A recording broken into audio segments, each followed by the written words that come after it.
Good afternoon, everyone, and thank you very much for having me as a speaker. My name is Kristof Peerens, and today I will be talking about the challenges that we see as an organization when dealing with product environmental footprint in a global market.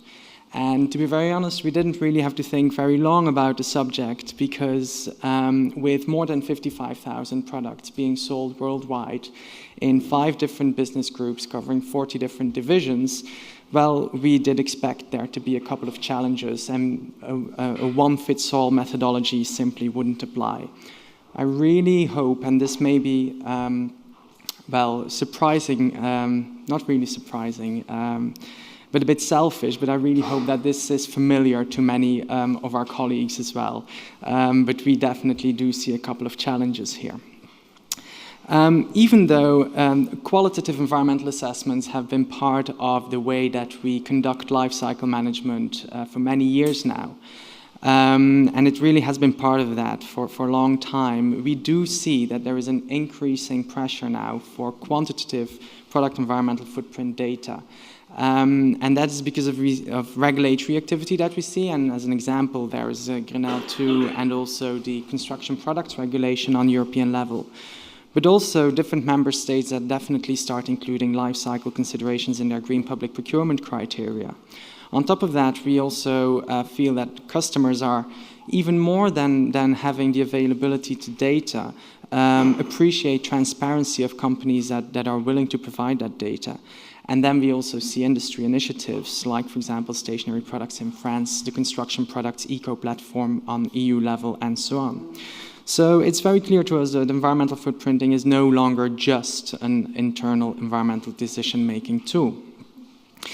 That also means that anything that we can do to make things more consistent will definitely be applauded internally and by many peers as well. So when we start doing an LCA or product environmental footprint analysis, we always check whether PCRs or PEFCRs already exist, because that at least gives some more guidance than just using your own internal standards.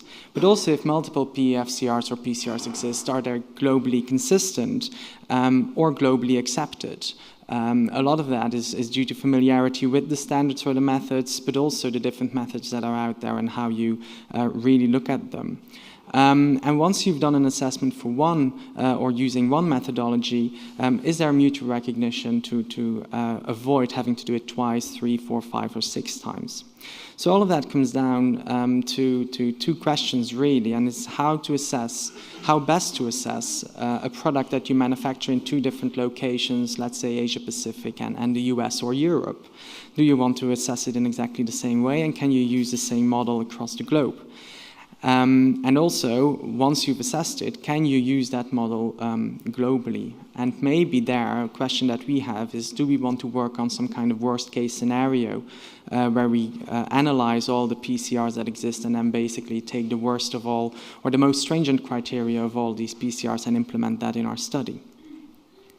So the pain points that we see today, and this is something that we feel at this moment in time, but can change over time, is that obviously data gathering can be very different depending on the methodology that you look at. It's about data availability, but also the use or not to use cutoffs. So data availability for everyone, I suppose, is a challenge. And then also we have data quality as well as uncertainty. So how do you really assess that? Which scores do you give yourselves? How do you evaluate whether everything is good enough, of high enough quality? And how do you document and report that? And then last but not least, there's also the reporting. Can you stick to templates? Can you have consistent impact criteria that you really assess during your study? So main question for us here again is, with different criteria, how can a single product environmental footprint model or report be globally acceptable? I think that's very much an open question and hopefully subject to many discussions in the future. And with that, I want to wrap up and say thank you very much for your attention. Hold on a second.